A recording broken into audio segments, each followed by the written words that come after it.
Flaybrick Memorial Gardens, it's an old historic cemetery. It's the oldest one in the Wirral.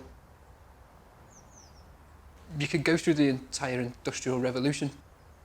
You've got the business owners, you've got the navvies, you've got the MPs, the entire spectrum. It's a fascinating place. That's what a historic cemetery does. It's the history that it contains.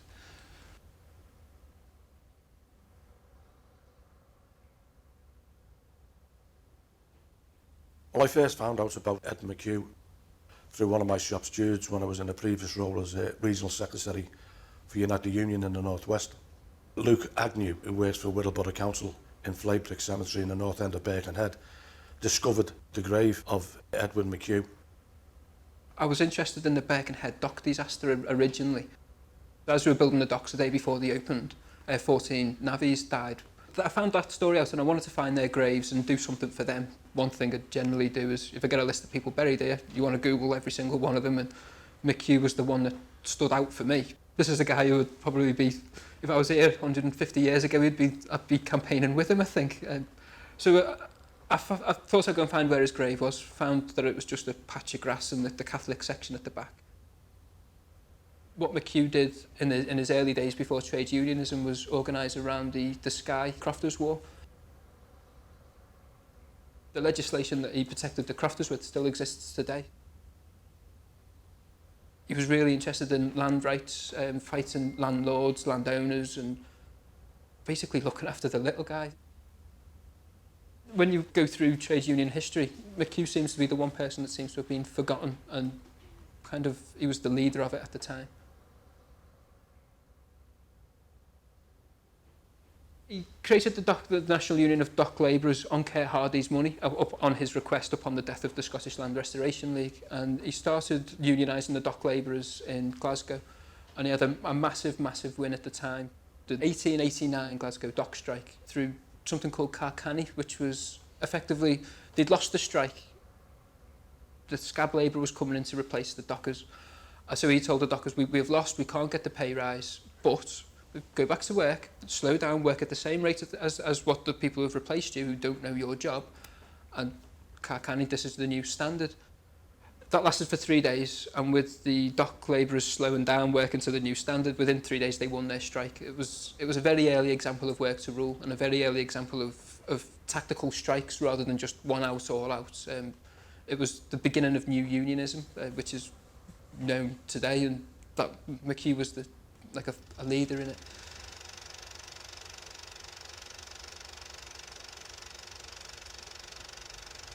After Glasgow, he wanted to come into Liverpool because during that time this was the hub of the docks. Basically, it was one of the richest places in the world, Liverpool at the time.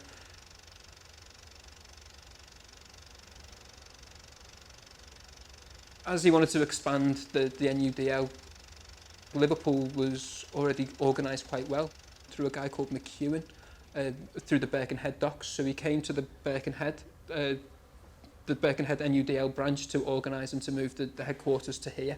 And then he settled in Birkenhead, literally about just down the road from where we are now, and stayed here. When he went out for the rest of the world, he kept coming back to Liverpool. This became his home.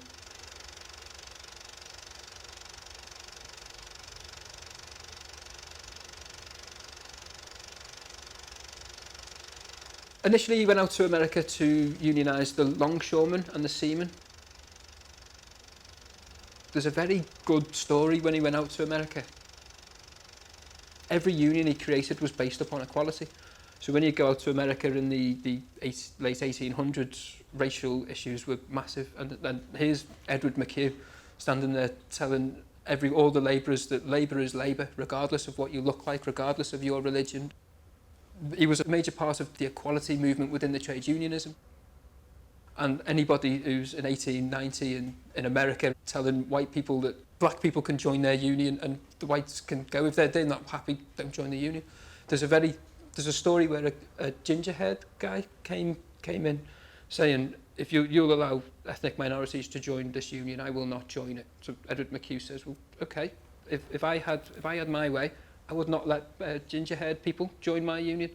So if I had my way, you would not be welcome here. The guy came back the next day and joined the union, and apparently with the sentence of, you are right, labour is labour, we are all the same.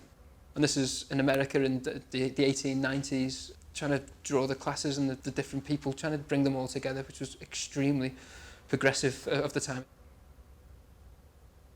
He was a part of the initial decision to politicise the working class. It's taken 150 years in the making, but genuinely getting trade unionists looking after the best interests of the working class in Parliament now, which McHugh was a forgotten early part of this whole movement. Michael Wickley, commonly known as Mick Wickley, Labour Party, 24,000. I was elected into Parliament in December 2019 to serve the people of Birkenhead. The reason why I stood to be an MP, because I believed I've got the trade union experience. Also the fact that there wasn't a lot of trade unionists in Parliament, which I believe there should be. And I believe there should be more working class people representing their constituency in Parliament to reflect the needs of the people of this country. When you look at the school curriculum, you don't have history of working class people. We as a union always try to send people into schools to give talks about the trade union movements, where they come from, where they progress to, where it's going to, and the need for the trade union movement to represent working class people. And Luke came to Unite House in Liverpool to speak, and I was very impressed with the work that Luke was doing, and I decided as the regional secretary to get involved in that. We were going around giving talks. We wanted to try and make his story more accessible. There was one book on his life which was £400 at the time, and a very short Wikipedia page. So one of Mark Metcalfe's ideas was to produce a book on his life, just a short pamphlet. So now, other than a £400 book and a very, very short Wikipedia page, anybody who's interested can access a piece of working class history. So we decided pretty instantly that we were going to get a headstone, we were going to do something. So we organised a meeting for anyone who was interested, and that's when Mick Whitley, the now MP, got involved, and various trade union activists. We drummed up a little bit of interest there. Interest came from the University of Helsinki in Finland. We got international interest there. The Australian Union started to get involved, and it became a thing. That is what I learned about trade unions, is everybody gets around, and if somebody can help, anyone who could help in the slightest little thing really did help. On the day we had some fantastic speakers. The recently elected MP for Birkenhead, Mick Whitley, he came and spoke and compared the event. We had Kevin Robinson came and spoke, and he led the sacked Liverpool Dockers in '95.